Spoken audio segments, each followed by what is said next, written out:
tweet from the President of the United States, Mr. Donald Trump. Well,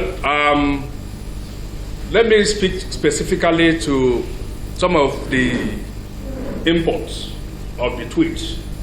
One is to say there is a Christian genocide in Nigeria. And I'm sure even America knows that is not true. But it is also understandable that there are some Nigerians who are actively pushing this agenda. This is not the first time that the intelligence of the United States has failed America. It failed them in Iraq. It turned out that there was no weapon of mass destruction, and they apologized. It failed them in Libya and many other instances. So I'm sure this is another error in intelligence gathering. But beyond that, we all are Nigerians, I suppose, and we know that there are killings in Nigeria, and there are killings that should not happen. And there will not be this monthly security briefing if this government does not take it seriously. The essence of sitting down here every month is to assess how well we are doing and to allow the media, on behalf of Nigerians, to ask questions.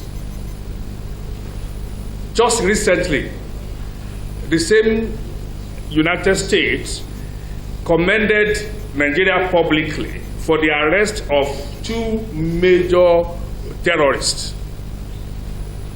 We are just listening to the NFIU now, how we have been removed from the grey list. Grey list means blacklist of, of countries that are not doing enough. We have been removed, which means the international body in charge of that confirmed that we are doing well in terms of, working to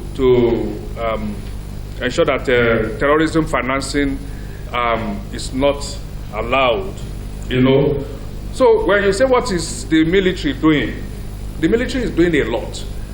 And I think the media, we also need to take the issue of judicial reporting more seriously.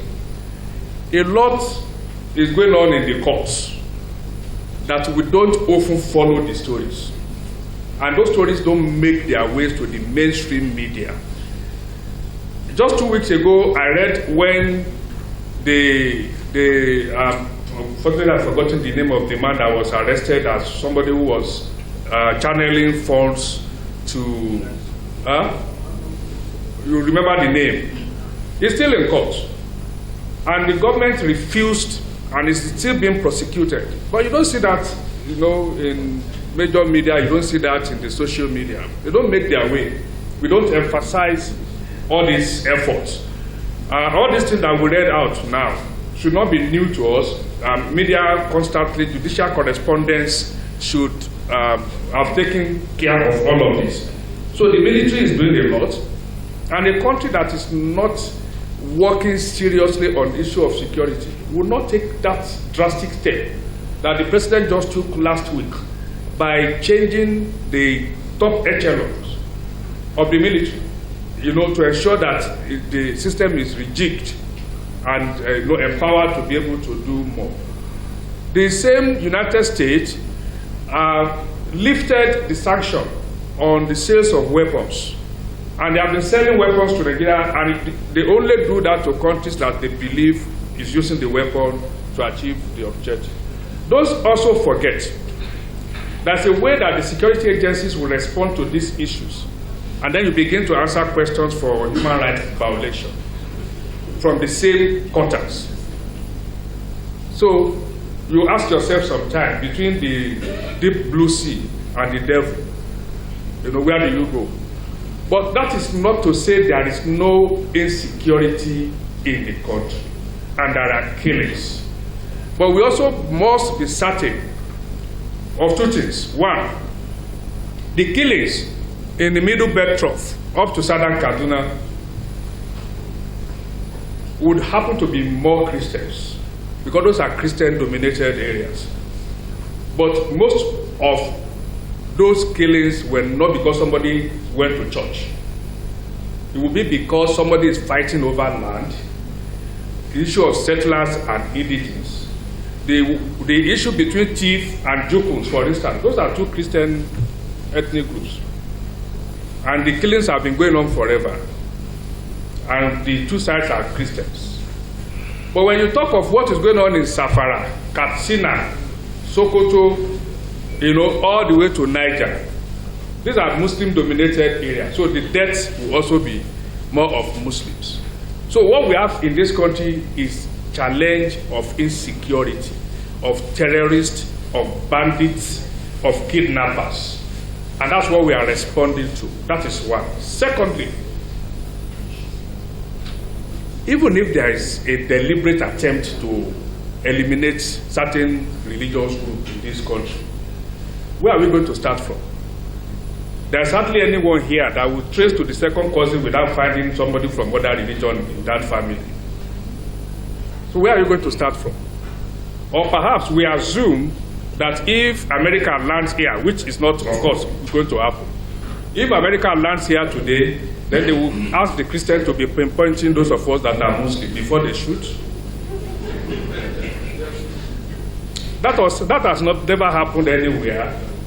What is going on in Palestine involves both Muslim and Christian. Churches are bombed. They just wiped out a whole Christian community in Palestine just last week. A whole community, entire Christian community. Many go and Google about it. So America should start by saving the Christians in Palestine. The Palestinians who are Christians. Start from there. Save those ones. So we must be careful in our country. There were Libyans who thought they needed external support. Now they have the Libya they wanted now. There were Syria who thought they needed external support. Now they have the Syria they wanted. There were Yemenis who thought they needed external support. Now they have the Yemen that they wanted. There were Iraqis who thought they needed external support. Now they have the Iraqis that they wanted. And in all of this, there is no one-side victim. It's all of the people that were affected and are being affected. So we must be careful. Then, just an information, there's going to be a security briefing today at the office of the NSA, where all the security agencies, and it's going to be Nigeria's official response to this issue. Thank you very much. Now, on the...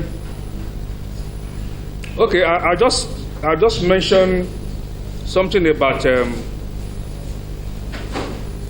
the beneficiaries of recoveries, which our brother from EFCC and the ICPC, our sister there, also mentioned.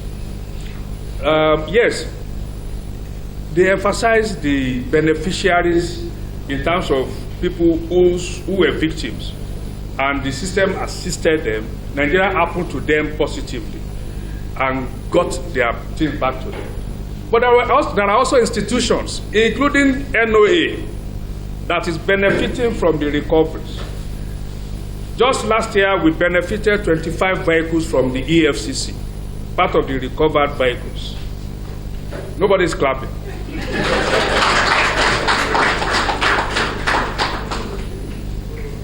And I can tell you there are many government institutions who have offices today just because either ICPC or EFCC pass on some of these forfeited buildings to them. And that's why I said saving government critical resources. You don't have to go and build a new office. And then so you use that facility. Benue, for instance, was a very sad case. The incident that happened the other time. The president went there. It didn't end there. The police arrested over 50 people, and they are being prosecuted. We expect the media searchlight follow the prosecution, on daily basis. Let Nigerians know what is going on. By now, we should even know who these people are. We don't even know. We should know their names. We should be able. I'm sorry to say, I'm also a journalist, and I did political reporting especially. We should know the family where they originated. We should know their community. We should go behind the news to get facts, for Nigerians, so that we are not in doubt. Maybe the police has arrested people that are not even the real people. Let's bring out the facts now. Is that not important? So they should not be like ghosts or figures. They are human beings. They are Nigerians. Which community are they from? What tribe are they? What religion do they practice? Which courts are they attending? What is the status of the prosecution? All this information should be available to all of us. So I think it is very important that we know that the government is working. And finally,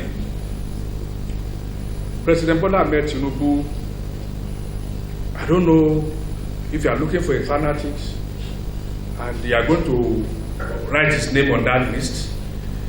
We should remember his wife is a pastor in the church.